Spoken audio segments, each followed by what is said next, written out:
नमस्कार मित्रों, Shukla ji UP 32 channel में आपका स्वागत है। और आज हम इस वीडियो में बात करेंगे क्यों धुंधकारी बन गया एक प्रेत, और इसकी पौराणिक कथा मित्रों है। तो इसके बारे में ये भगवत माह से ली गई है। और ये अब हम अपनी कथा शुरू करते हैं, और जो लोग नए हों वो चैनल को सब्सक्राइब कर ले मित्रों। प्राचीन समय की बात है, एक दक्षिण भारत की तुंगभद्रा नदी के तट पर एक नगर में आत्मदेव नामक एक व्यक्ति रहता था, जो सभी वेदों में पारंगत था। उसकी पत्नी का नाम धुंधुली था। धुंधली बहुत ही सुंदर लेकिन स्वभाव से क्रूर और झगड़ालू थी। घर में सब प्रकार का सुख था, लेकिन वह व्यक्ति अपनी पत्नी से तो दुखी था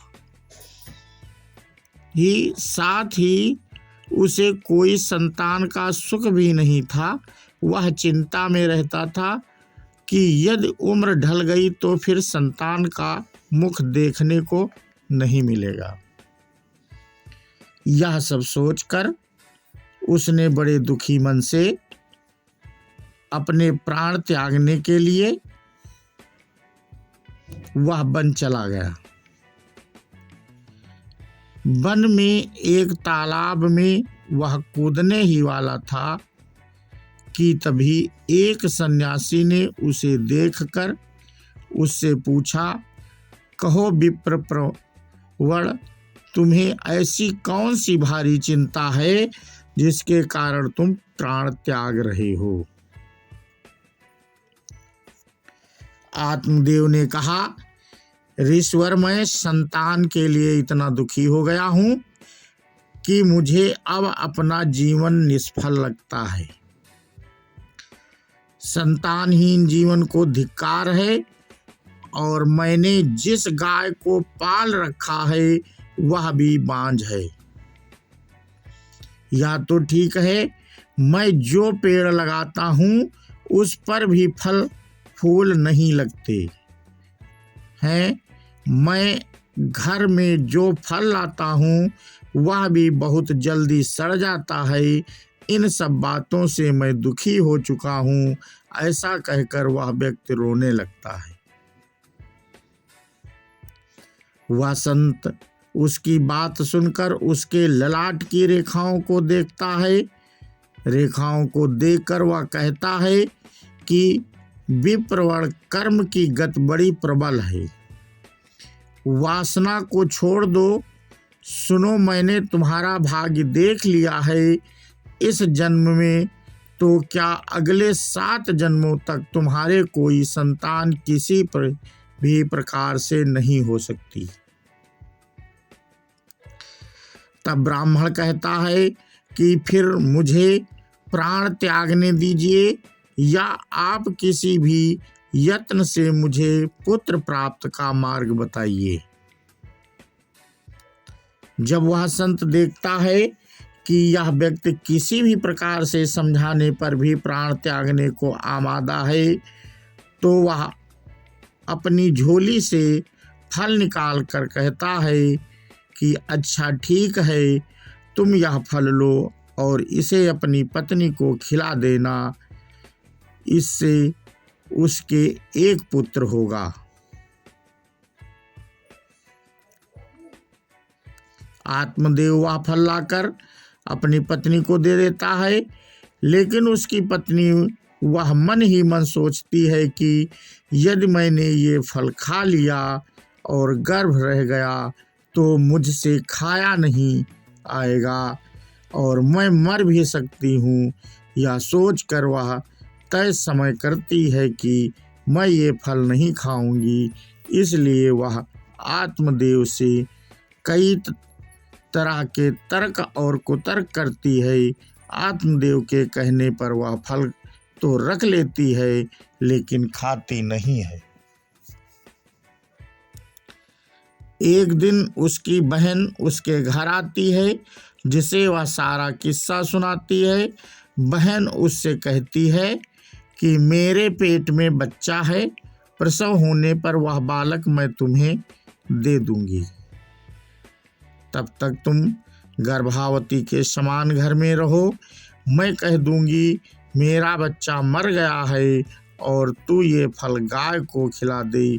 आत्मदेव की पत्नी अपनी बहन की बात मानकर ऐसा ही करती है। उस फल को वह गाय को खिला देती है। समय व्यतीत होने पर उसकी बहन ने बच्चा लाकर धुंधली को दे दिया। पुत्र हुआ है, यह सुनकर आत्मदेव को बड़ा आनंद हुआ। धुंधली ने अपने बच्चे का नाम धुंधकारी रखा। इसके 3 माह व्यतीत होने के बाद एक दिन आत्मदेव सुबह गाय को चारा डालने गया तो उसने देखा कि गाय के पास एक बच्चा है जो कि मनुष्यकार है, लेकिन बस उसके कान ही गाय के समान थे। उसे देखकर वह आश्चर्य में पड़ जाता है। हालांकि उसे बड़ा आनंद भी होता है। वह उस बच्चे को उठाकर घर में ले जाता है। उसका नाम वह गोकर्ण रखता है। अब उसके 2 बाल हो जाते हैं, एक धुंधकारी और दूसरा गोकर्ण। गोकर्ण बड़ा होकर विद्वान, पंडित और ज्ञानी निकलता है, जबकि धुंधकारी दुष्ट, नशेड़ी और क्रोधी, चोर, व्याभिचारी, अस्त्र शस्त्र धारण करने वाला, माता पिता को सताने वाला निकलता है। वह माता पिता की सारी संपत्ति नष्ट कर देता है। एक दिन वह पिता को मार मार कर घर से बाहर निकाल देता है। पिता रोने लगता है और कहता है कि मेरी पत्नी का बांझ रहना ही अच्छा था। तभी वह वहां गोकर्ण आ जाता है। वह पिताजी को वैराग्य का उपदेश देता है और कहता है कि आप सभी छोड़कर प्रभु की शरण में बन चले जाएं और भागवत भजन करें। भगवत भजन ही सबसे बड़ा धर्म है। गो से उत्पन्न गोकर्ण की बात मानकर आत्मदेव बन चले जाते हैं। बाद में उसकी पत्नी धुंधली को धुंधकारी सताने लगता है तो वह कुएं में कूदकर आत्महत्या कर लेती है। तब धुंधकारी 5 वेश्याओं के साथ रहने लगता है। वेश्याएं उसे अपने तरीके से संचालित करती थीं। धुंधकारी उन वेश्याओं के लिए ही धन जुटाने लगता है। वह अपने लिए डाका डालता है और चोरी करता है। बाद में वे वेश्याएं सोचने लगती हैं कि यदि एक दिन यह पकड़ा गया तो राजा इसके साथ हमें भी दंड देगा। यह सोचकर वह वेश्याएं सोते हुए धुंधकारी को रस्सियों से उसका गला दबाने का प्रयास करती हैं। जब वह गला दबाने से भी नहीं मरता है, तो दहकते अंगारों में सभी मिलकर उसे दहकते अंगारों में डाल देती हैं। तड़प तड़प कर मर जाता है। बाद में उसे गड्ढा खोदकर गाड़ दिया जाता है। मरने के बाद धुंधकारी भयंकर दुख झेलने और अपने कुकर्मों के कारण एक प्रेत बन जाता है। प्रेत बनने के बाद भूख और प्यास से वह व्याकुल हो जाता है। रह रह कर वह चिल्लाता भी रहता है, क्योंकि उसे अंगारों से जलाया गया था। इसलिए उसकी अनुभूति उसे अभी भी सताती रहती है। उसे लगता है कि अभी भी मेरा शरीर जल रहा है। एक दिन उसका भाई गोकर्ण उसके गांव में कथा करते हुए आते हैं। गोकर्ण सबसे नज़र बचाते हुए अपने पुश्तैनी मकान में सोने चले जाते हैं। अपने ही घर में अपने भाई को सोया हुआ देखकर धुंधकारी खुश हो जाता है और आवाज़ लगाता है, गोकर्ण यह आवाज सुनकर पूछता है कि तुम कौन हो। धुंधकारी कहता है, मैं तुम्हारा भाई हूँ, मेरे कुकर्मों की गिनती नहीं की जा सकती, इसी से मैं प्रेत योनि में पड़ा ये दुर्दशा भोग रहा हूँ। भाई, तुम दया करके मुझे इस योनि से छुड़ाओ। गोकर्ण कहता है कि मुझे बड़ा आश्चर्य हो रहा है, मैंने तुम्हारे लिए विधि पूर्वक गया जी में श्राद्ध किया, फिर भी तुम प्रेत योनि से मुक्त कैसे नहीं हुए। मैं कुछ और उपाय करता हूँ। कई उपाय करने के बाद भी जब कुछ नहीं होता है तो अंत में वह सूर्यदेव से पूछते हैं, तो सूर्यदेव कहते हैं कि केवल श्रीमद् भगवत कथा सुनने से मुक्ति हो जाती है, इसलिए तुम सप्ताह पारायण करो। तब गोकर्ण ने व्यास गद्दी पर बैठकर कथा कहने लगे। देश गांव से बहुत लोग कथा सुनने आने लगे। इतनी भीड़ हो गई कि सब आश्चर्य करने लगे। तब वह प्रेत वहां भी आ पहुंचा। वह इधर उधर स्थान ढूंढने लगा। इतने में उसकी दृष्टि एक सीधे रखे हुए 7 गांठ के बांस पर पड़ी। वह वायु रूप से उसमें जाकर बैठ गया। जब शाम को कथा को विश्राम दिया गया तो एक बड़ी विचित्र बात हुई। सबके देखते देखते उस बांस की एक गांठ तड़ तड़ कर फट गई। इसी प्रकार 7 दिनों में 7 गांठें फट गईं और 12 स्कंद सुनने से पवित्र होकर धुंधकारी एक दिव्य रूप धारण करके सामने खड़ा हो गया। उसने भाई को प्रणाम किया। तभी वैकुंठवासी पार्षदों के सहित एक विमान उतरा। सबके देखते ही धुंधकारी विमान पर चढ़कर चले गए। उन पार्षदों को देखकर उनसे गोकर्ण ने कहा, भगवान के प्रिय पार्षदों, यहाँ हमारे अनेकों शुद्ध हृदय श्रोतागण हैं। उन सब के लिए एक साथ बहुत से विमान क्यों नहीं लाए। यहाँ सभी ने समान रूप से कथा सुनी है, फिर फल में इस प्रकार का भेद क्यों। भगवान के पार्षदों ने कहा, इस फल भेद का कारण इनमें श्रवण का भेद है।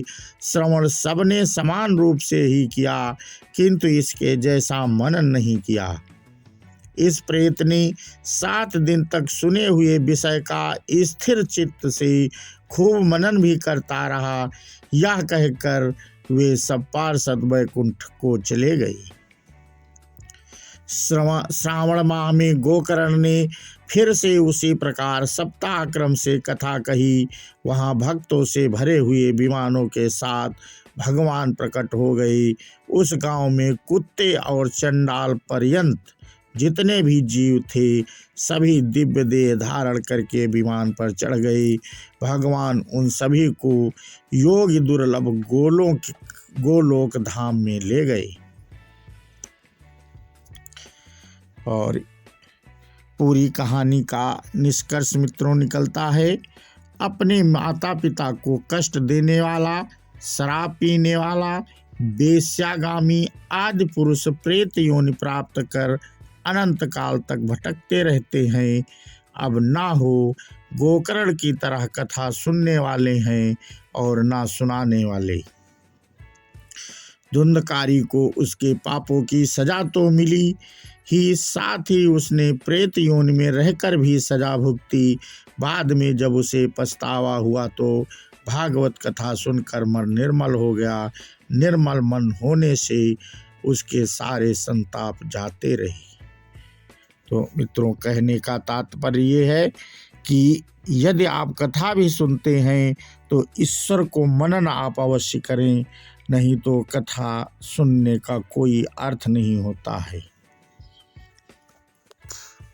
और बार बार कथा सुनने से प्रेम भी बढ़ता है और इसीलिए हम लोग बार बार कथा सुनते हैं, क्योंकि ईश्वर की कथा इतनी अनंत है कि एक बार में कोई भी व्यक्ति समझ नहीं सकता और उसका अर्थ नहीं हो सकता। और इसीलिए हमारे संतों ने कहा है कि कथा को बार बार सुनिए। जितना ही आप सुनेंगे हर जगह से जोड़ करके थोड़ा थोड़ा अंश हमें प्राप्त होगा। तो मित्रों, हम अपना वीडियो यहीं पे समाप्त करते हैं। और ये वीडियो आपको कैसा लगा हमें कमेंट करके अवश्य बताएं। और जो लोग नए हैं वो अब वीडियो समाप्त है तो चलते चलते वीडियो को सब्सक्राइब अवश्य कर ले मित्रों, जिससे नए नए वीडियो इसी प्रकार के हमारे आपके पास आते रहें। और बोलो श्री कृष्ण भगवान की जय हो। राधे राधे मित्रों। जय भारत, जय हिंद।